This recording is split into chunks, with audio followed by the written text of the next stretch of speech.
네, 대원TV의 청자 여러분 반갑습니다. 여의도 2프로 시작하겠습니다.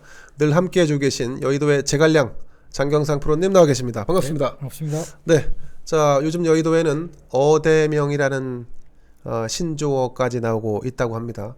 어차피 민주당 대선 후보는 이재명 아니냐 뭐 이런 말을 줄인 그런 표현인데 어대명. 네, 뭐 저 이게 좀 보수 우파 진영에서도 좀 이런 얘기 좀 나왔으면 좋겠습니다.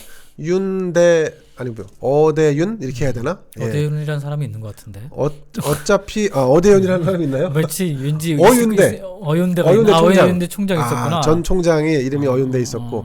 그럼 어대윤 어차피 대통령은 윤석열 이런 것 좀 나왔으면 좋겠는데 아직 그런 말은 나오지 않습니다. 자, 이재명 경기지사가 각종 여론조사에서 1위로 치고 올랐습니다. 그 2, 3위 후보와의 격차가 사실 지금 두 자릿수 이상으로 지금 나오고 있어요. 그렇죠. 예, 그렇기 때문에 지금 독주다 이런 말까지 나오고 있고, 뭐 어대명이라는 말이 나오고 있는 것도 뭐 현실입니다. 이게 우리가 지금 대선 레이스의 현실인데, 자, 장프로님, 이 이재명의 독주 그 원동력은 어디 있다고 보십니까? 원동력은 코로나에 있죠. 코로나. 혹시 그러면 이재명이 코로나 숙주인가요? 근데 네. 이 드라마틱한 과정 속에서 예. 우리가 보면 이재명이라는 사람의 지지율을 보면 지지율이 이재명이 네. 1년 전에 한 자리 숫자였어요. 예. 1년 전에. 1년 전에요. 네. 자, 요거를 조금 참고해 볼까요? 사실 요거는 이제 2020년 2월, 그러니까 작년 리얼미터죠, 이거는. 예, 작년 2월에 요때만 해도 뭐 낮았어요. 이게 이제 민주당 내부의 대선 후보 적합도 조사였었는데 요 10% 초반대 뭐 이렇게 이거 민주당 내죠, 이거는. 예, 전체 예. 나래비 세웠을 때 저때 예. 2020년인데?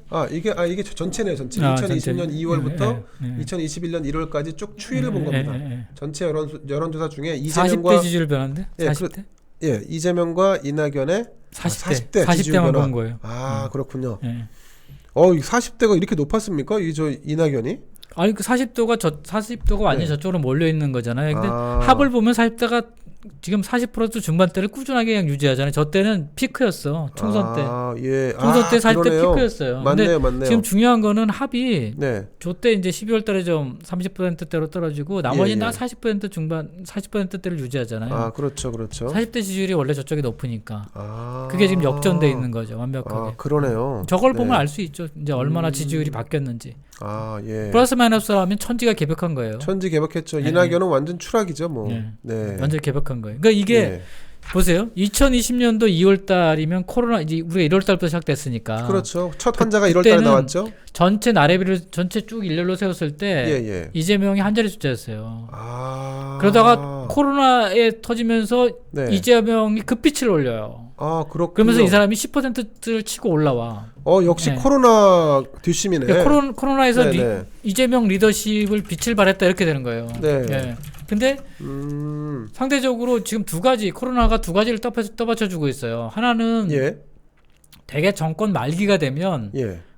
현 정권에 대한 기대치가 낮아지기 때문에 지지 강도가 낮아질 수밖에 없어요. 그건 잘하나 잘못하나. 예. 왜냐하면 이제 기대할 게 없잖아요. 그렇죠. 현 정권에 대해서. 네. 근데 지금은 코로나는 위기 상황이잖아요. 맞습니다. 네. 위기 상황이니까 죽으나 사나 정부가 뭘 해줘야 돼요. 하다못해 뭘 해줘야 되잖아요. 재난지원금도 주고 뭘 해줘야 되잖아요. 정부가 그렇죠. 역할을 해주면 위기를 극복할 수 있으니까. 맞습니다. 그러니까 예. 그것이 계속 지금 문재인 정부의 기본적인 지지율을 떠받쳐주고 있어요. 그렇군요. 이게 나락으로 안 가요. 큰 일이 있어도 나락으로 안 갈 것 같아. 예. 또 하나는 이재명이에요. 이재명. 예, 제가 말씀드렸지만 강력한 그 좀 리더십 같은 것들을 선호한다고.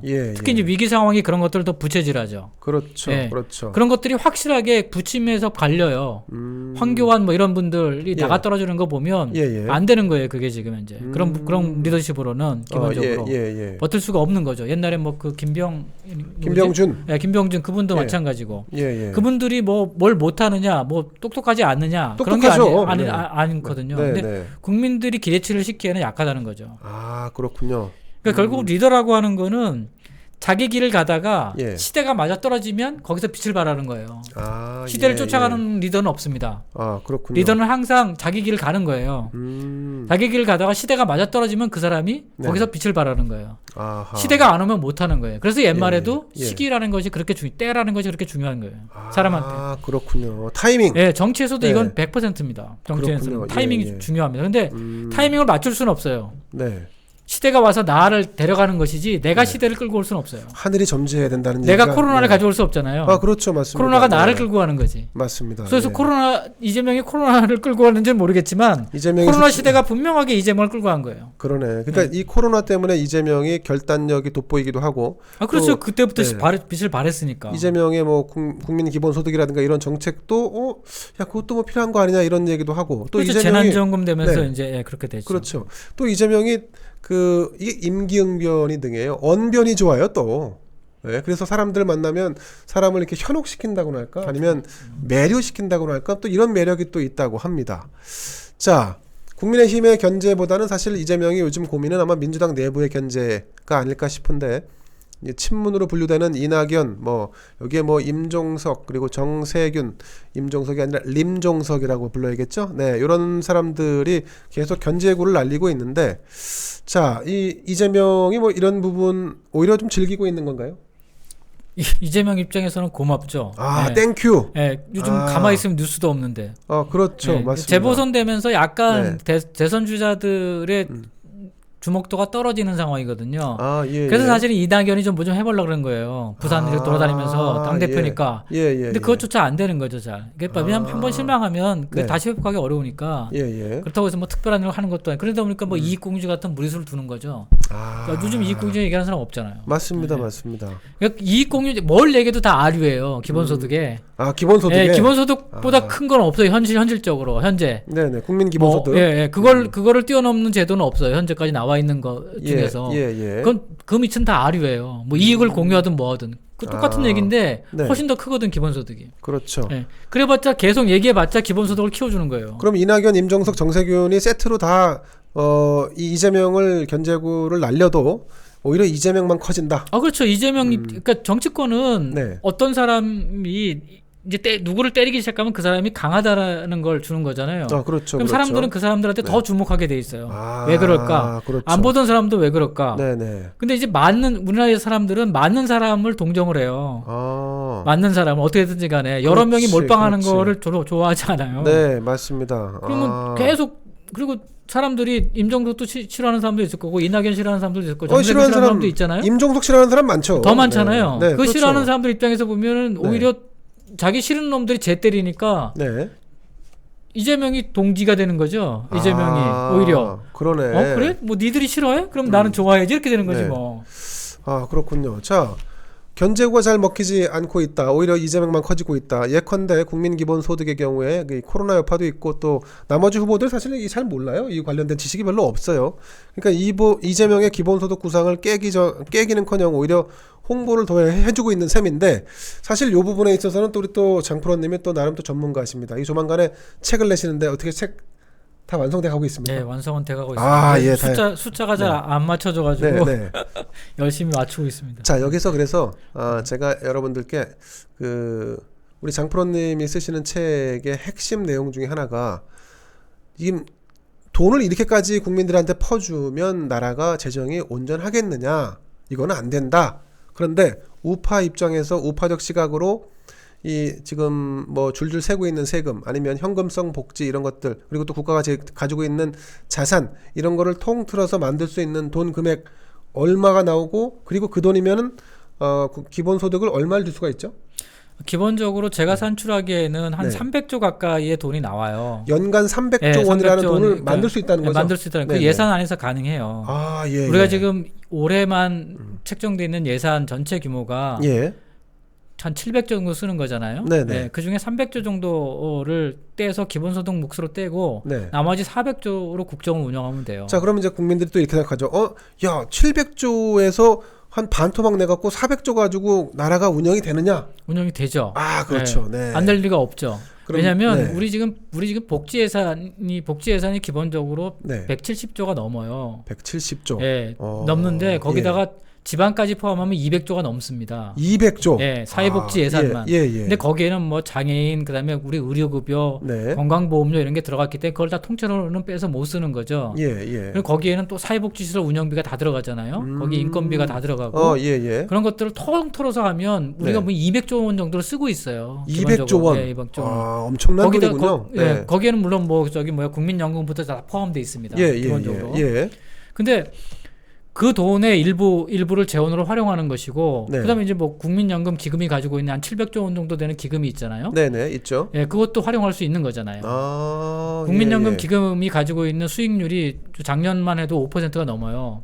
그거 적용하면 한 3, 40조가 나오는 거잖아요. 네네. 수익이 나오는 거잖아요. 네. 게다가 이제 우리가 지금 쓸데없이 쓰는 돈들이 되게 많아요. 예를 들면 전국에서 여러분 주변에서 체육대회하고 축제하는데 우리가 연금 얼마 쓸 것 같아요? 그거 뭐 단체별로 뭐 1,000만 원, 2,000만 원씩 그 다 주지 않습니까? 우리 1조 5천억 정도 써요. 1조 5천억이요? 예. 전국적으로? 예, 전국적으로 다 합히면. 예. 여러분 그런 돈 꼭 써야 됩니까? 하고 자문을. 그러니까 이게 결국은 우리가 어떤 걸 하는 거는 제가 정치를 재정이라고 말씀드리는 거는 재정은 우선순위예요. 네네네. 그렇죠. 그러니까 주권자들이 재정을 어떻게 쓸까를 우선순위를 매겨주는 거예요, 정치권에. 자, 이거는 손대지 마. 왜냐면 이거 손대지 이렇게 놔두면 계속 방만하겠습니다. 여러분들. 그렇죠. 올해는 한번 생각해 보세요. 내가 우리 주변에 있는 복지시설을 사용한 적이 있는지. 아니 올해는 뭐 코로나 때문에 어디 가질 못하니까요. 근데 뭐 그렇게 그것 때문에 생활이 안 되시거나 불편한 적이 있는지. 없죠. 네. 그러면 올해를 한번 돌이켜 보세요. 작년을 돌이켜 보세요. 그러면 우리 주변에서 쓰지 말아야 될 예산들이 보이실 거예요. 그렇군요. 그런 것들을 모은다고 생각하시면 돼요. 저도 이제 지역구를 좀 이렇게 관리해 본 적이 있는데 이게 시장이나 군수들이 지역의 그 소소한 단체들 뭐 체육대회 한다 뭐 한다 해서 쓰는 돈 그거 쌈짓돈처럼 1,000만 원 2,000만 원씩 지원하는 게 그게 이제 단체 입장에서는 사활이 걸린 일이고 시장 군수 입장에서는 그것처럼 이 생색내고 주는 돈이 없어요. 국민들이 명심하셔야 될 게 뭐냐면 이 지방자치가 되고 선거가 많아지면서 그게 사실은 여러분이 느끼지 못하지만 그게 매표형이에요. 그렇죠. 예산을 가지고 매표형이라는 거예요. 맞습니다. 예. 근데 이거를 우리 선거법상 제재할 수 있는 방법이 없어요. 근데 그거는 명백하게 선거운동입니다. 그렇죠. 국민들 돈을 가지고 예산을 가지고 선거운동하는 거예요. 근데 왜 그러냐면 여러분 한번 생각해 보세요. 가서 단체 만들어서 돈 달라면 돈 줍니까? 군수가? 안 주죠. 군수시장이 줘요? 그 선택권은 시장한테 있어요. 군수한테 있다고. 그게 뭡니까? 누군가를 기준으로 세워서 선택하는 순간 그거는 매표형이가 돼요. 그리고 우리 단체가 사람이 많아요. 우리 단체가 영향력이 더 커요. 뭐 이런 거 계속 어필하는 거 아닙니까? 그렇죠. 아니 하다못해 지금 예산으로 무슨 예를 들어서 여성 취업 동아리 이런 데도 예산을 지원합니다. 예를 들면 그러면 동아리들을 만든다고 다 지원하냐고요? 아니거든요. 심지어는 그 온라인에 그 커뮤니티 이런 게 좀 커지면 그러면 시나 군에서 뭐 광고도 하라 뭐 아니면 뭐 이러이러한 우리 기획을 했으니까 시가 보조하라 이런 것도 합니다. 그렇죠. 맞습니다. 그래서 이 소위 얘기해서 재정에 관한 그러니까 결국은 여러분들이 국민들이 주장하는 국민주권의 핵심은 표를 찍는 게 아니에요. 핵심은 재정 주권이지. 맞네. 재정을 모르면 주권자로서 까막눈이나 마찬가지예요. 맞습니다. 지금까지 문제가 뭐냐면 재정을 방기하고 있다는 거예요. 뭐 언론들도 좀 그런 측면이 있습니다. 재정을 아무도 얘기를 안 해요. 요즘 뭐 재정이 뭐 부채 얘기만 해. 근데 본질은 그게 아닙니다. 재정을 쓰는 것들에 대해서 국민들이 제대로 들여다보지 않으면 소위 얘기해서 단체장들이나 대통령이 그 돈을 제일 그런 게 민주주의의 적이 돼요. 그게 위협이 돼요. 그렇군요. 민주주의라고 하는 게 재벌들이 옛날에 대기업에서 돈 받아 그 돈 푸는 게 이게 옛날식이라면 지금은 소위 얘기해서 예산 국민들 세금 가지고 돈을 지금 현재 소위 해서 복지 예산이 점점 늘어나잖아요. 늘어나고 있죠. 사실 이 복지 예산이라고 하는 게 매표형하고 다를 게 뭐가 있어요. 그렇죠. 맞습니다. 옛날에 먹고 살기 어려울 때 막걸리 주고 고무신 준 거하고 지금 저기 저소득층이라 그래가지고 마스크 주고 여자 청소년들한테는 위생용품까지 주잖아요. 그게 뭐가 달라요? 옛날 시골 할머니 할아버지들한테 고무신 준 거랑 뭐가 다릅니까? 그러네. 그러면 생각을 잘 하셔야 돼요. 맞네요. 방식이 달라진 거지. 그럼요. 돈은 똑같이 나가고 있다는 똑같이 얘기죠. 나가고 있는 겁니다. 자, 우리가 조금 이제 기본소득 얘기하다 보니까 조금 샜는데, 자 다시 이제 좀 돌아와서 이재명에 대한 그 지지율이 워낙 이제 높다 보니까 사실 여기 좀 보시면 중앙일보가 좀 잘 정리를 해놨습니다. 확연하게 볼 수 있는 게 리서치앤 리서치 조사도 그렇고 리얼미터 조사도 그렇고 RN서치, 엠브레인 퍼블릭 그리고 KOSI 조사 다 여기서 지금 눈에 띄게 지금 이재명의 지지율이 높아요. 심지어는 세계일보가 리서치앤 리서치에 의뢰해서 한 조사는 32.5%까지 나옵니다. 자 이렇게 되니까 민주당 내에서는 어차피 선거일 그러니까 내년 3월 9일 이 선거일 이전 182전에 후보를 선출해야 되는데 이게 그렇죠. 당원에 나와 있습니다. 그럼 이제 9월 9일쯤 되는 겁니다. 4월 7일 날 재보궐을 끝내고 나면 불과 한 5개월여 후면 후보가 결정이 되는 거예요. 그렇죠. 자, 그러니까 민주당에서는 경선기를 늦추자. 뭐가 좀 이 친문 후보가 이재명을 좀 따라잡거나 아니면 역전할 수 있도록 그런 좀 시간을 좀 벌자. 이렇게 얘기했더니 이재명이 그런 식으로 나오면 전쟁도 불사하겠다. 이렇게 나오고 있습니다. 이게 민주당의 내분이 과연 격화될 것인가? 아니면 이러다가 그냥 갑자기 이재명으로 확 그냥 쏠려버릴 것인가? 이게 이제 관심 포인트예요. 그렇긴 하죠. 네. 근데 이제 뭐 이재명 스타일상 네. 이재명 뭐 독자 행보도 불사하긴 할 것 같은데 근본적으로는 이재명을 빼고 나서는 또 여권에서도 경쟁력을 갖추고 있는 후보가 없다는 거예요. 그렇죠. 대입시키면 예를 들어서 윤석열하고 대입시키면 이길 수 없다는 거예요. 그렇군요. 뭐 임정석이나 정세균이나 이런 사람들 가지고는 어떤 선거도 지는 게임을 할 수는 없어요. 그렇죠. 지는 게임 아무리 뭐 저 사람이 싫다 그래도 지는 게임을 할 수는 없습니다. 그렇죠, 맞습니다. 그거는 선거의 핵심이에요. 선거는 이기는 게임을 해야 되기 때문에 이재명이 싫은 거하고 선거에서 지는 건 별개의 문제예요. 그럼 결국 민주당 당내 분위기가 이재명으로 흐를 수밖에 없다는 거예요. 그렇죠. 친문 하랩이라도 지금 이렇게까지 만들어놨는데 정권을 넘겨준다? 야권에? 다 죽는데? 그런 흐름을 만들기는 어려워. 그거를 일부러 만든다 그것도? 그래도 뭐 대가리가 깨져도 문재인이라는 세력은 그래도 있지 않습니까? 그건 대깨문이고 지금은 문재인이 없잖아요. 네, 그렇죠. 문재인을 다른 사람이 대신할 수는 없는 거거든. 대깨이나 대깨정은 안 되는 거잖아요. 그렇죠. 그건 뭐 쉽지 않죠. 대깨리면 모르겠다.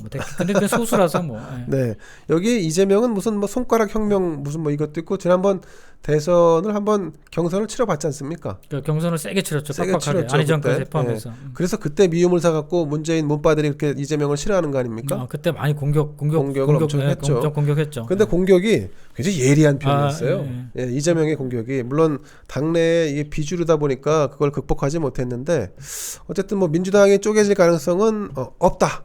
오히려 이재명으로 쏠려갈 것이다. 이런 시각을 탄핵이 없었으면 안희정하고 이재명이 더 어떻게 됐을지 몰랐어요 그때. 탄핵이 있었기 때문에 문재인이 된 거지.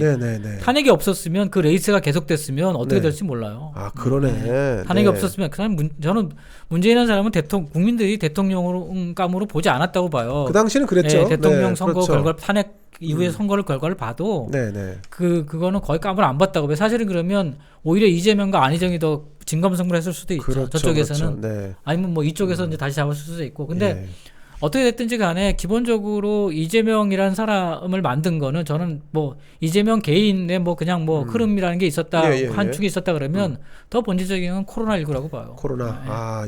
자, 제가 이제 이 요즘 여권의 이 선거 아니면 뭐 이제 전국을 돌아가는 걸 보면 서울시장 보궐선거 민주당 박영선이 거의 유력한데 이 사람 반문 인사입니다. 그리고 차기 대선 레이스에서 지금 1위를 달리고 있는 이재명도 반문입니다. 이 문재인이 얼마나 운이 좋은 사람이냐면 자 친문이라면 차라리 우파 진영 입장에서 싸우기 좀 편해요. 수월해요. 어차피 너 같은 놈이고 야 얘네 저 심판해야지 라고 하는 이런 어떤 그 단일 기조가 형성될 수 있는데 이게 반문 주자라는 것은 현 정권 심판론도 살짝 좀 비켜가면서 중도층에서도 살짝 좀 어떻게 좀 어필할 수 있고 뭐 이런 장점이 있는데 이게 문재인이 이제 운이 좋은 건가요 이게? 뭐 그것도 운이 좋은지 이제 나중에 봐야 모든 대통령의 운은 대통령의 임기가 끝나 봐야 알아요. 이재명이 잡고 나서 친다. 그다음부터 시작인 거죠. 뭐. 현실적으로 결국은 지금 그게 제일 불행한 거예요, 사실. 우리 국민들 입장에서 약간 좀 불행한 거고 그 야당 입장에서 더더구나 불행한 게 반문의 이미지를 야당이 아닌 다른 쪽에서 특히 여권 내부 인사가 반문의 이미지를 상당 부분 흡수하고 있다라고 하는 게 이게 참 안타까운 현상인 거죠. 그렇죠, 맞습니다. 그건 이제 뭐 야권이 제 역할을 못했기 때문에 이제 그럴 수도 있는 거고. 네네. 한 축은 또 윤석열이라고 하는 또 엄한 또 현직 검찰총장이 또 가져가고 뭐 이런 상황이니까. 사실 이런 상황에서 뭐 재보궐선거가 잘 끝나든 잘 못 끝나든 관계없이 야당이 다시 그런 주도권을 장악하고 뭐 하기는 한 번도 주도권을 장악한 적이 없어요. 반문의 주도권을. 그러네요. 한 번도 없습니다. 그냥 황교안 전 대표가 삭발한 거 외에는 그것도 주도권을 장악한 게 아니라 그냥 뭐 삭발한 거 외에는 없어요. 삭발 단식 외에는 그렇죠. 없습니다. 맞습니다. 그런 상황에서 뭐 어느 날 갑자기 뭐가 튀어나온다 그런 일은 없습니다. 그렇군요. 그래서 지금까지 국민의힘이 앞으로 무슨 대안이 될 거냐? 그건 저는 안 된다고 봐요. 저도 안 된다고 봅니다. 그래서 결국은 지금 뭐 서울시장을 당선시켜서 그 사람이 하거나 아니면 이제 윤석열 같이 다른 쪽에 있는 사람이 와야 돼. 왜 그러냐면 지금 현재 이재명이 가지고 있는 이슈를 국민의힘은 그대로 따라갈 수밖에 없어요. 그렇죠, 맞습니다. 근데 이 판을 바꾸려 그러면 사람 자체가 완전히 달라져야 돼요. 그렇죠. 새로운 사람, 결이 완전히 달라야 돼요. 새로운 진영, 새로운 지대가 열려야 되는 거죠. 자, 그래서 이재명하고 문재인을 어떻게 누가 잘 때려잡을 것인가의 게임을 벌여야 돼요. 그건 윤석열이지. 그러면 판이 달라지는 거예요. 그러니까 이재명은 지금까지 국민들한테 이 재난을 어떻게 극복하고 어떻게 도와주고 이런 걸로 가잖아요. 그럼 이재명이 이길 수가 없어요. 이재명이 가지고 있는 이재명이 이미 선점한 게 있기 때문에 그 게임에서 이길 수가 없어요. 근데 문재인을 누가 잘 때려잡을 것인가 게임이 들어가면 이재명이 버벅될 수밖에 없어요. 그렇죠. 자, 우리 방청객으로 나와 계신 우리 장모 씨 어떻게 생각하십니까? 문재인과 이재명을 때려잡는 데 있어서 가장 적확한 저격수는 누굴까요? 네, 여러분 오늘 좀 방청객과 함께 또 대현 TV 하고 있습니다. 것 같아. 답이 바로 나오고 그러면 안 되는데. 방청객에서도 윤석열이 가장 차기 대권 주자로 적임자다. 적임자라기보다 그 지금 현재 여권의 흐름을 이것도 마찬가지예요. 여권의 흐름을 바꿀 수 있고 물기를 바꾸는 게 중요해요. 근데 물기를 바꾸려면 원래 있던 그 흐름에서는 바꿀 수가 없어요. 뭐가 새롭게 개입돼야 되는 거잖아요. 그렇죠. 결국은 이 대선 구도를 지금처럼 쭉 가면 이 코로나19는 어차피 내년 대선까지 가요. 그렇죠. 그럼 맞습니다. 이 흐름에서 코로나 흐름에서 이재명의 그걸 뛰어넘을 수가 없어요. 왜냐하면 코로나가 이재명을 키웠거든. 코로나가 이재명을 부른 거예요. 그럼 숙주가 많네. 그러면 코로나가 아닌 다른 걸로 대선판을 만들어야 돼요. 다른 구도를. 걸로. 그러면 이제 이쪽 입장에서는 뭐가 제일 좋으냐? 그 문재인은 어떻게 때려잡고 누가 잘 때려잡고 이런 제가 생각하기에는 그런 식의 뭔가 새로운 구도가 필요해요. 문재인 때려잡는 건 뭐 윤석열이지. 그러면 그런 구도를 만들려면 그것도 그 적임자가 있는 거잖아요. 그 사람이어야 되는 거잖아요. 그렇죠. 갑자기 맞습니다. 무슨 뭐 유승민이 나와서 문재인 잘 때려잡을게 이게 말이 안 되잖아요. 말이 안 되죠. 원희룡이 나와서 내가 문재인 잘 때려잡을게 이게 말이 안 되잖아요. 그 사람들이 뭘 때려잡아 본 적이 있습니까? 근데 유승민이든 원희룡이든 나와가지고 여러분의 어려운 삶을 도와드릴게요. 코로나 시대 어려우셨죠? 이 얘기 하잖아요. 그러면 다 아류야. 그럼 이재명한테 이재명이 다 아류죠. 말려 들어간다. 그 두 사람은 한 일이 없는데. 그러네요. 그래서 이제 제가 누누이 말씀드리는 게 그런 흐름을 바꾸는 것들이 굉장히 중요하고 그러면 얘들이 노는 이슈가 아니라 때로운 이슈를 선점하는 게 중요한데 그거는 그 사람이 걸어온 궤적과 같이 할 수밖에 없어요. 엉뚱한 사람이 할 수 있는 게 아니야. 그렇죠. 그래서 이제 안철수나 윤석열이 그런 측면에서 주목을 받을 수 있는데 안철수는 이슈 측면에서는 약하죠. 그런데 이제 서울시장에 당선되면 그 기운을 받는 거죠. 그렇군요. 그래서 안철수가 당선되면 안 선생님도 그런 흐름 속에 동참할 수밖에 없어요. 나도 어떻게 한번 잘 이미지는 약하지만 나도 어떻게 잘 때려잡아 볼게요. 이럴 수밖에 없는 거죠. 나머지는 얘기가 안 돼. 거기 뭐 의사니까 때려잡기보다는 주사를 놓고 그다음에 뭐 칼로 이렇게 수술을 해야죠. 수술을. 고문이라서 그런가요? 국제법상 문제가 되니까. 자, 여러분, 우리의 시나리오대로 갈지 모르겠습니다만은 일단 서울시장 안철수, 그다음에 차기 대통령 윤석열 요런 시나리오 살짝 한번 걸쳐 보겠습니다. 자, 오늘 이재명 얘기를 하다가 멀리 나갔는데 이재명의 독주는 여러분 현실입니다. 그렇기 때문에 이재명이 실큰 조건 이재명의 독주를 어떻게 제어할 것인가에 대해서 보수 우파 진영은 고민할 수밖에 없고 그 답을 찾아야지만 정권을 되찾아올 수 있다. 이런 말씀을 드리고 요새 그 홍보를 하자면 요새 이재명하고 가장 많이 싸운 사람이 누굴까? 이재명하고요. 겉에 보이지 않게 정책으로 많이 싸우는 사람이 누굴까? 이재명을 많이 좀 괴롭히려고 애쓰는 사람이 누굴까? 대현 TV 아닌가요? 대현 TV는 우리는 정책으로 한다기보다 예. 이제 그런데 예. 그래서 윤희숙 의원이 열심히 싸우고 있습니다. 아, 우리 윤희숙. 네, 예. 윤희숙 TV에서 열심히 싸우고 있어요. 아, 윤희숙 TV를 개설했습니까? 네, 개설해가지고. 아, 좋습니다. 예, 예. 거기서 정책으로 열심히 싸우고 있으니까 거기 예. 한번 가셔서 네네. 정책 그런 게 이제 궁금하신 분들, 예. 이재명의 정책이 문제가 뭔지 네. 궁금하신 분들은 거기 가서 보시면 좋은 네. 지식을 얻을 수 있습니다. 좋습니다, 여러분. 오늘이라도 당장 윤희숙 TV 여러분들 방문하시고 좋아요, 구독까지 부탁을 좀 드리겠습니다. 짤막짤막하니까. 네. 윤희숙 의원이 하신다 그러면 이거 아주 그냥 정확한 얘기를 하실 겁니다. 조금 따분하지만 않았으면 좋겠습니다. 네. 정책 얘기가 조금 따분할 수 있는데 뭐 좀 정확한 얘기를 듣고 싶다. 그럴 때는 윤희숙 TV의 문을 두들겨 주십시오. 그리고 이 구독 좋아요 꼭 눌러 주십시오. 이게 우파 진영의 유튜버들이 조금 정색을 하고 옳은 얘기를 하고 정제된 얘기를 할 수 있는 요런 그 나름대로 장점을 가지고 있는 채널들이 조금 부상을 해야 됩니다. 이게 너무 뽕 맞듯이 센 유튜브만 보시면 여러분 우리가 전략적으로 뭘 선택해야 할 때 조금 어려움에 처할 수 있다는 점. 윤희숙 TV 여러분, 네, 그리고 대현 TV도 많이 좀 도와주십시오. 네, 열심히 하겠습니다. 자, 세 번째 주제, 이재명의 위험한 독주, 여기서 마치도록 하겠습니다. 감사합니다. 네, 고맙습니다.